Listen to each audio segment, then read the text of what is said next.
রোজ রোজ রান্না করতে ভালো লাগে না, মাঝে মাঝে একটু মনে হয় একটু ফাঁকি দিই, বিশেষ করে ব্রেকফাস্টে। আর সেটা যদি হয় শুধুমাত্র নিজের জন্য, তখন আর খেটে খুঁটে কিছু বানাতে ইচ্ছা করে না।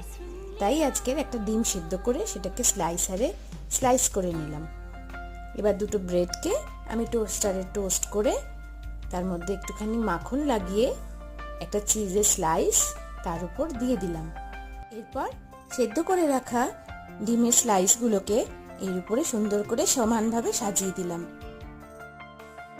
এরপর আর কিছুই না, জাস্ট একটু নুন স্প্রিঙ্কেল করে দেবো আর দেবো অরিগ্যানো।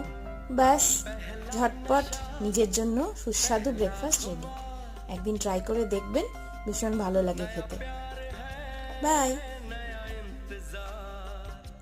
রোজ রোজ রান্না করতে ভালো লাগে না, মাঝে মাঝে একটু মনে হয় একটু ফাঁকি দিই, বিশেষ করে ব্রেকফাস্টে।